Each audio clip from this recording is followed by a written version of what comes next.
Oi, pessoal. Aqui é Cleia Pontes. Eu moro no estado de Maryland, nos Estados Unidos. E eu tô gravando esse vídeo para minha família e também para quem possa se interessar em saber um pouco mais sobre o Evangelho, um pouco mais sobre a salvação. Porque eu tenho visto na internet muitas pessoas nessa época desse coronavírus, que tá o pessoal todo em casa e as pessoas estão procurando uma palavra, procurando saber um pouco mais se essa epidemia que nós estamos vivendo realmente é algum sinal do fim dos tempos, algum sinal da vinda de Cristo, algum sinal do Apocalipse, que muita gente não entende, né? E isso causa um pouco de medo, isso causa as pessoas quererem buscar conhecer, saber um pouco mais do que está acontecendo. Mas eu não tenho visto muitas pessoas falando do Evangelho, falando de Cristo, falando do sacrifício de Cristo na cruz. E eu, com o passar do tempo, nas igrejas aqui nos Estados Unidos, a igreja americana, a igreja brasileira, eu tenho visto que muitas pessoas têm essas dúvidas, essas perguntas que elas não fazem muito, elas guardam para si. E eu tive muito dessas perguntas também no começo da minha vida cristã, e eu fui procurar na Bíblia, fui procurar as respostas, procurar saber o porquê que as coisas existem. A palavra de Deus diz que a fé vem pelo ouvir a palavra de Deus. E diz que é pela fé que nós somos salvos. A fé é acreditar em Deus, acreditar no sacrifício de Cristo por nós. É assim que nós somos salvos. Mas essa fé, ela não é você acreditar cegamente em tudo que qualquer pessoa fala, só porque é um líder, ou um pastor, ou uma pessoa que você admira. Porque isso é perigoso.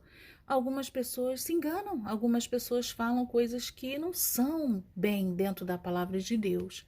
Então a palavra de Deus diz para nós testarmos os espíritos, ou seja, procurar na palavra de Deus para ver se aquilo que a pessoa está falando é realmente de acordo com o Espírito Santo de Deus e com a verdade que está na palavra de Deus. Então, eu procurei algumas perguntas básicas que a maioria das pessoas tem, eu creio. A primeira delas é: o que é o pecado? Porque muitas pessoas falam que a verdade, ela não é absoluta. A verdade, cada um tem a sua, cada um depende do ponto de vista, mas não é a verdade de Deus. A verdade de Deus é absoluta, é a única verdade absoluta, é a verdade de Deus. Então, a palavra de Deus diz que nós todos pecaram e destituídos estão da glória de Deus. A gente encontra isso lá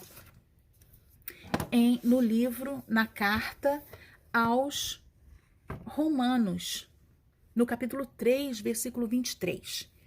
Diz assim: pois todos pecaram e carecem da glória de Deus, ou seja, da ajuda de Deus, carecem de um plano de salvação, porque por nós mesmos nós não podemos ser salvos. Então, nós vemos aqui que depois do pecado de Adão e Eva, que é uma outra pergunta que muitas pessoas têm, por que que eu tenho que pagar, a humanidade tem que pagar pelo pecado de Adão e Eva, se nós não tivemos nada a ver com isso, foram eles que pecaram, por que nós devemos pagar por isso? A palavra de Deus diz assim, que Deus fez a lei, e Deus falou para Adão e Eva quais eram as regras. Porque, na verdade, no começo de tudo, Deus deu a Adão e Eva, a humanidade, o direito de escolha, o livre-arbítrio. E o livre-arbítrio, ou direito de escolha, você tem que ter, você não pode escolher se você não tiver uma opção de escolha, certo? Então, Deus colocou na frente deles todas as árvores do jardim, com frutos que eles serviam para alimento, frutos saborosos, que Deus colocou todas as árvores do jardim à disposição deles. E o que Deus fez? Deus colocou uma escolha no meio do jardim. Deus falou: dessa aqui vocês não comem e nem tocam, nessa daqui. Foi a lei de Deus. Foi uma regra que Deus colocou para Adão e Eva. Porque Deus deu o direito de escolha. Eles podiam escolher não tocar naquela árvore e não comer dela. Mas quando a serpente, o inimigo, viu que ele podia seduzir Adão e Eva, o que ele fez? Ele começou a tentar Eva a comer daquele fruto. Deus falou que se eles comessem daquele fruto, certamente eles morreriam. E o inimigo virou para Eva e falou: certamente vocês não vão morrer. Deus só está falando isso para vocês não saberem das mesmas coisas que ele sabe e não serem igual a ele. Foi a tentação que a serpente fez com Eva. Então, o que Eva decidiu fazer? Ela decidiu experimentar, ela decidiu comer do fruto e dar também ao seu marido. Foi o pecado original. Quando isso aconteceu, dela comer desse fruto e desobedecer a Deus, ela trouxe para a humanidade, não somente para ela e para Adão, mas para toda a sua descendência, a consequência do ato que ela fez. A serpente, quando falou para Eva que ela certamente não morreria, ela falou isso sabendo que a morte não viria imediatamente, que a morte teria suas consequências e suas consequências seriam bastante tempo depois, visivelmente. E que Adão e Eva não morreriam imediatamente. Foi isso que a serpente, mentindo, falou para Eva. Exatamente isso aconteceu e todo mundo fala: puxa vida, Deus falou que eles certamente morreriam, mas eles demoraram muito tempo para morrer. E eles tiveram filhos e tiveram geração futura e eles demoraram para morrer. Não aconteceu assim, imediatamente. Mas na verdade aconteceu. Só que a morte que aconteceu foi a morte do espírito. E a morte do espírito, ela aconteceu invisivelmente. O que é a morte do espírito? O espírito é o que nos liga a Deus, é a comunhão que nós temos com Deus. E quando isso aconteceu com Adão e Eva, ela pode não ter nem percebido, porque a palavra de Deus diz que o espírito, Deus, caminhava com eles todos os dias no jardim do Éden e conversava com eles todos os dias. E o que aconteceu foi que Adão e Eva se separou, não tinha mais essa conexão com Deus. Que logo depois, no livro de Gênesis, lá no comecinho do livro de Gênesis, nós vemos que Deus procurou por Adão. Deus chamou Adão e Adão tinha se escondido com vergonha de Deus, por causa do seu pecado e por causa da desobediência que eles tinham cometido. Então, a primeira coisa que aconteceu foi a morte do espírito. Para a gente entender isso um pouquinho melhor, nós vamos ver a composição do ser humano, né? O ser humano, a palavra de Deus diz em Gênesis que foi feito por Deus pela imagem e semelhança de Deus.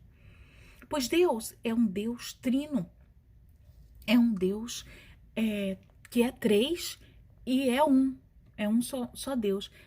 Outra pergunta que muita gente tem: como que pode Deus ser três, Pai, Filho, Espírito Santo, e ser um? Isso é um pouco complicado, como é que eu vou entender isso? Se a gente pega o Sol como exemplo, e o Sol, ele é um astro, ele é uma estrela. Ele tem o calor e ele tem a luz. Então, se nós pegarmos como comparação o Sol como estrela, é Deus Pai, porque é quem nós sabemos que é. O Sol como o calor é o Espírito Santo de Deus, porque nós sentimos o Espírito Santo, o calor do Espírito Santo, nós sentimos o Espírito Santo de Deus. E o sol, como luz, é Jesus na terra. Quando ele veio e esteve aqui, e nós sabemos pela palavra de Deus as coisas que ele fez, quem ele é, o sacrifício dele, ele é luz. Então é o que nós vemos. Então a palavra de Deus, ela diz que Deus é trino, Deus é três e Deus é um. Deus é um porque Deus é um Deus, mas é manifestado em três formas diferentes. Pela pessoa de Cristo, pela pessoa do Espírito Santo, pela pessoa de Deus Pai. Essa primeira parte respondeu, eu creio, algumas perguntas, principalmente uma pergunta, o do porquê eu devo ser salvo. Na verdade, esse porquê que eu devo ser salvo, ele nos leva a uma outra questão, que é o pecado. O que é o pecado? E esse pecado que a palavra de Deus diz, na verdade, ele se traduz por errar o alvo. Quando você vai atirar uma flecha, por exemplo, e você tem aquele alvo que tem um centro e tem umas voltas que falam para você ali naquele alvo, onde que você acertou, quantos pontos você fez e tal. Esse alvo, quando você erra o caminho, você erra o centro do alvo, você está pecando. Ou seja, como eu sei que eu estou pecando? Porque eu estou desobedecendo as leis de Deus e a palavra de Deus. Mas e se eu não conheço a palavra de Deus e eu estou pecando, eu sou inocente?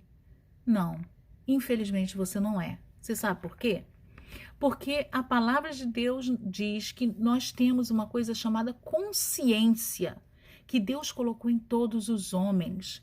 E todos os homens têm esse tribunal na sua mente. E toda vez que nós vamos pecar, esse tribunal entra em sessão e nós sabemos que nós estamos fazendo errado. Imediatamente. Até mesmo a criança. Então, o que acontece com isso? Nós temos diante de nós aquela opção que Adão e Eva tiveram. Ou você faz o certo, escolhe o certo, ou você faz o errado e tem as consequências do seu erro. E é assim que nós sabemos que nós somos pecadores. É assim que nós sabemos que nós somos descendentes de Adão e Eva em seu pecado. É assim que nós sabemos que nós precisamos de salvação. Mas ser salvos do quê? O que vai acontecer? Qual é a consequência maior que pode existir de viver nessa terra do jeito que essa terra está? É interessante que muita gente diz que o inferno é aqui na terra, que o inferno é o que nós vivemos, é o que passamos aqui na terra. Infelizmente não é, querido.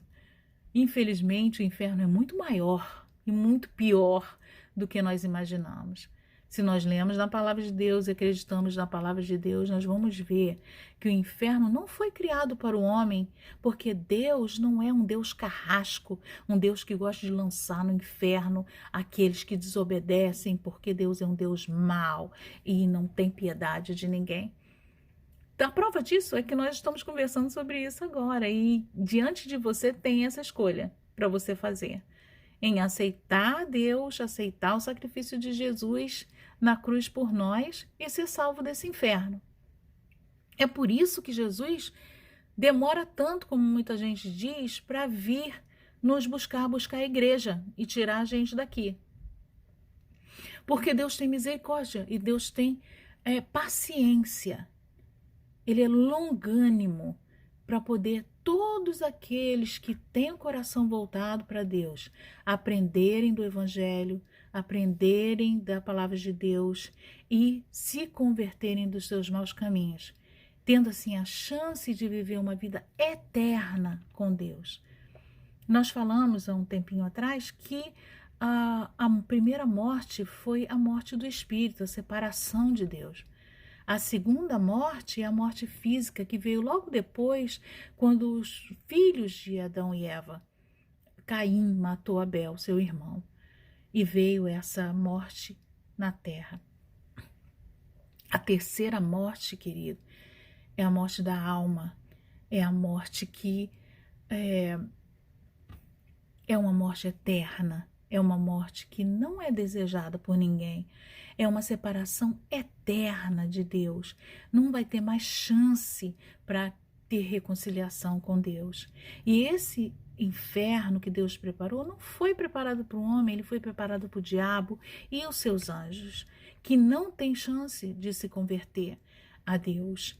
Mas a humanidade tem, é por isso que Deus tem nos preparado a igreja, principalmente nessa época, para nós falarmos do Evangelho, falarmos das coisas do Senhor. E darmos a muita gente a chance de se converter e de ser salvo. Então eu queria te dar essa oportunidade hoje de fazer essa decisão, se você está aí queimando no seu coração depois de ouvir esse vídeo e está querendo tomar uma posição diante de Deus e aceitar Jesus como seu único e suficiente Salvador, você pode fazer isso agora, aí onde você está. É só você fechar os seus olhos e orar comigo, e eu vou estar aqui também para poder responder suas perguntas, poder ajudar você nessa nova caminhada, nessa nova vida que você está iniciando hoje, ok? Vamos orar. Pai, no nome de Jesus, eu entrego essa pessoa que está me ouvindo, Senhor, que está ouvindo a Tua palavra, que está queimando no coração, Senhor, que está se arrependendo de todos os seus pecados, Senhor, e colocando sua confiança em Ti. Eu entrego essa pessoa nas Tuas santas mãos nesse momento. E eu te peço, Senhor, meu Deus, que escreva o nome deles no livro da vida, Senhor, e que a partir de hoje, Senhor, o Teu Espírito venha morar no coração deles, Pai. No nome de Jesus, eu te peço e já te agradeço. Amém e amém.